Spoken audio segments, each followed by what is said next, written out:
Deputy CM ने BJP कार्यकर्ताओं के साथ की बैठक, एसआईआर को बताया लोकतंत्र का महायज्ञ।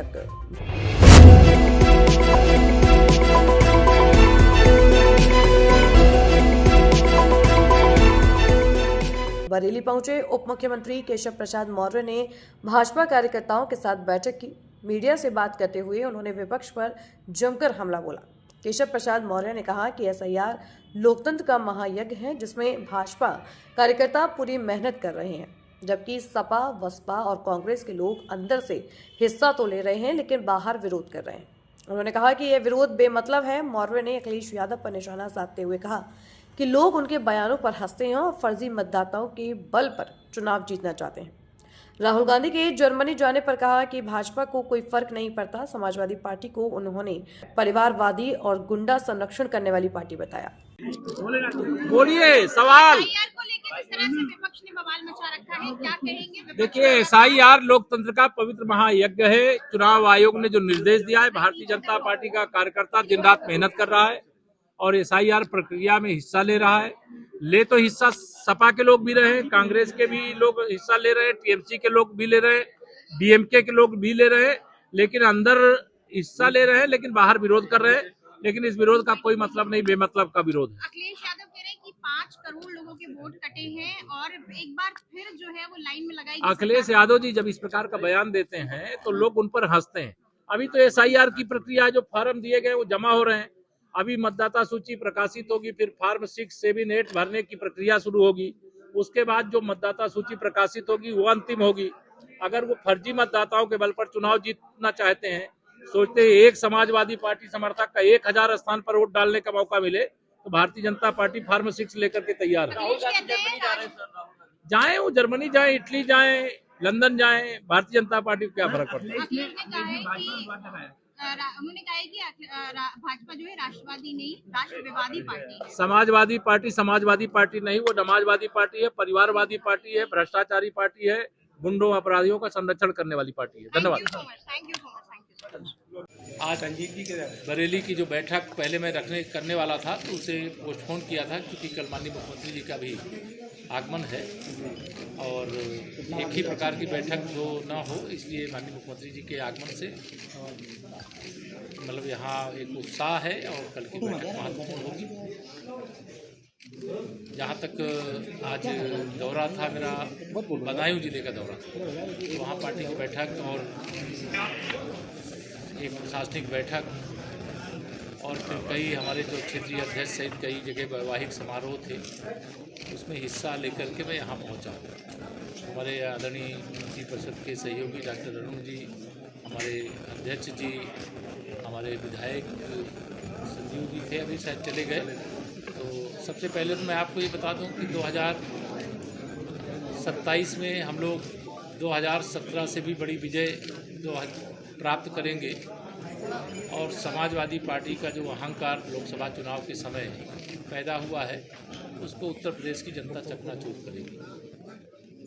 अभी लोकसभा चुनाव 2024 के पश्चात हम लोग 4 विधानसभा चुनाव जीत चुके हैं, हरियाणा, महाराष्ट्र, दिल्ली और अभी बिहार। और आने वाले समय में पश्चिम बंगाल में भी कमल खिलेगा और वहाँ पर भी सरकार बनेगी और 27 में तो उत्तर प्रदेश में तीसरी बार प्रचंड बहुमत की सरकार बनना तय है। Samajwadi party, Congress party, TMC यह मतदाता सूची के शुद्धिकरण के अभियान से बौखलाए हुए, ये घुसपैठियों को अपना रिश्तेदार मान करके उनको बचाना चाहते हैं। जिन मतदाताओं का स्वर्गवास हो गया, उनको मतदाता सूची में रख करके उनके नाम पर फर्जी वोट डालने की मंशा रखते हैं। बूथ लूट करके ये विधानसभा जीतना चाहते हैं, सरकार बनाना चाहते हैं, लेकिन अब ये मंशा पूरी नहीं होगी, ऐसा हम सब लोग विश्वास रखते, भरोसा रखते हैं। अभी देश की संसद में कौन है, वंदे मातरम की 150वीं वर्षगांठ होने पर एक बहुत सारगर्भित चर्चा होनी थी, जिसमें विपक्ष का रुख नकारात्मक रहा, चाहे कांग्रेस हो चाहे समाजवादी पार्टी हो। इनको वंदे मातरम जिस गान के कारण से, जिस महामंत्र के कारण से अंग्रेज़ों की पराधीनता से देश को मुक्ति मिली, जिस महामंत्र का जाप करते हुए हमें विश्वास है विकसित भारत बनेगा, विकसित उत्तर प्रदेश बनेगा, उससे इनको परहेज होता है, क्योंकि इनको अपने वोट बैंक की चिंता रहती है। इसलिए या जो सार्थक चर्चा हुई इसका मैं स्वागत करता हूँ। कोई सवाल? अखिलेश यादव ने कहा है कि वंदे भारत सिर्फ गाने के लिए नहीं, निभाने के लिए है। सदन में भाजपा को राष्ट्रवादी पार्टी ना कह के राष्ट्रवादी पार्टी का बयान दिया है। देखिए, श्री अखिलेश यादव जी की समाजवादी पार्टी ही समाजवादी पार्टी है। जब अभी बिहार के चुनाव के बाद ये लाल टोपी वाले आपको बरेली में दिखाई नहीं दे रहे होंगे, पहले बहुत उछलने कूदने लगे थे, तो ये उछल कूद करते हैं, लेकिन इनको उनकी हैसियत में लाने का काम ये सोचे थे कि इनके रिश्तेदार तेजस्वी यादव बिहार के मुख्यमंत्री बन जाएंगे। लेकिन बिहार में गए कि हम अवध में हराए हैं, मगध में हराएंगे, लेकिन मगध भी हार गए, अब अवध और यूपी भी हारेंगे और सैफई जाएंगे।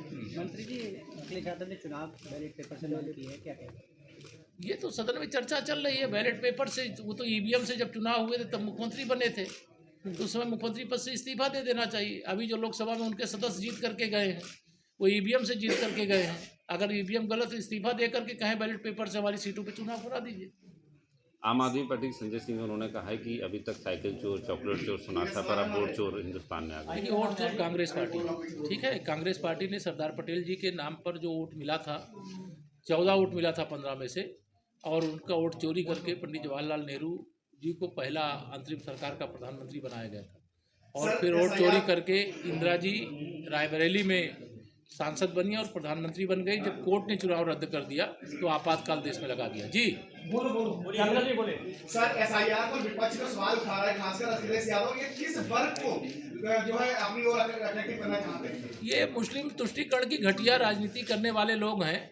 इनके राजनीति का सूर्य अस्त होने वाला है, सब सैफई जाने वाले हैं। परिवारवाद की राजनीति का अंत इस देश ने शुरू कर दिया है और आने वाले समय में परिवारवाद नहीं, जो सबकी सेवा करेंगे वो राजनीति में रहेंगे। जो शोषण करेंगे, जो ज़मीन कब्जा करेंगे, जो शराब माफिया, नकल माफिया, भू माफिया होंगे, वो सब राजनीति से विदा होकर के जहां उनको जाना चाहिए वहां जाएंगे। राजनीति का अपराधीकरण समाजवादी पार्टी ने किया है और राजनीति को अपराध से मुक्त करने का काम भारतीय जनता पार्टी सर, एक और सवाल है। हाँ सर, संसद का शीतकालीन सत्र चल रहा है, राहुल गांधी एक बार फिर जर्मन की यात्रा पर जा रहे हैं। अरे, उनके रहने से ही कौन फर्क पड़ता है? जब वंदे मातरम जैसे महत्वपूर्ण विषय पे चर्चा हो रही थी, वो संसद में मौजूद नहीं थे। विदेश जाना या संसद में रहना या देश में रहना, श्री राहुल गांधी, श्री अखिलेश यादव जी अपने संसदीय कर्तव्य का जो पालन करना चाहिए उसको ठीक ढंग से नहीं करते हैं।